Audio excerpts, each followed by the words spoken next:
7 राज्यों में हुए उपचुनाव के नतीजे बेहद शानदार हैं। इंडिया गठबंधन 13 में से 10 सीटें जीता है, एक पर एक इंडिपेंडेंट की विजय हुई है। भारतीय जनता पार्टी वाले 13 सीट लड़े थे, 11 सीट पर हारे हैं, मात्र 2 जीते हैं।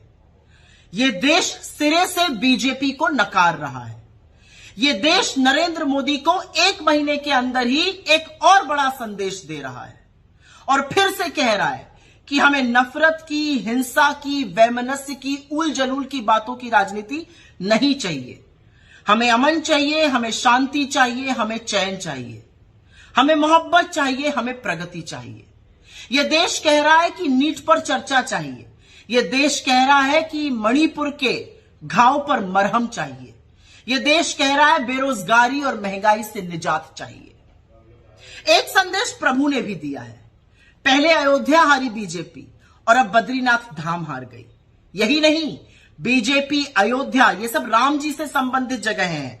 अयोध्या, सीतापुर, बस्ती, प्रयागराज, चित्रकूट, कोप्पल, नासिक, रामटेक, रामेश्वरम सब हारते हुए अब बद्रीनाथ भी हार गई। उत्तराखंड में हम 2 सीट जीते, मंगलौर और बद्रीनाथ धाम की। कहने वाले बीजेपी के कह रहे हैं मंगलौर में मुस्लिम ज्यादा है, बद्रीनाथ में तो 98% हिंदू है। क्या कहिएगा, वहां क्यों हार गए? और मंगलौर में जो प्रशासन के साथ मिलकर गंद करी थी चुनाव के दौरान, जो रक्त रंजन किया था, जो मुस्लिम मतदाताओं को जबरन वोट ना देने दिया था, उसका परिणाम सामने है। बीजेपी सिरे से हार गई है। हिमाचल प्रदेश में भी लोगों की हिमाचलियत को ललकार दिया था, जनादेश का असम्मान किया था, सरकार को गिराने का कुत्सित प्रयास किया था।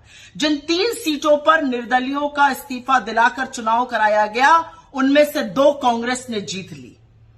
तो हिमाचल ने भी खड़े होकर कहा कि हमारे जनादेश, हमारे मताधिकार के साथ असम्मान मत कीजिए, हमारी हिमाचलियत को मत ललकारिए। यह देश जाग चुका है। इस देश का हिंदू, इस देश का मुसलमान, इस देश के युवा, महिला, किसान, मजदूर सब जाग चुके हैं और वो एक स्वर में कह रहे हैं कि देश में राजनीति हमारे मुद्दों पर, हमारी चीजों पर होनी चाहिए। और वो एक स्वर में नरेंद्र मोदी की नापाक राजनीति को नकार रहे हैं। वो इंडिया गठबंधन के साथ खड़े हैं, मोहब्बत वाले लीडर के साथ खड़े हैं, मुद्दों को उठाने वाले लीडर के साथ खड़े हैं। वो राहुल गांधी के साथ खड़े हैं, वो हमारे घटक दलों के साथ खड़े हैं। वो खड़े होकर निष्पक्ष तौर से ये कह रहे हैं कि ये देश मोहब्बत से, शांति से और न्याय से चलेगा, अन्यथा हम सबक जरूर सिखाएंगे।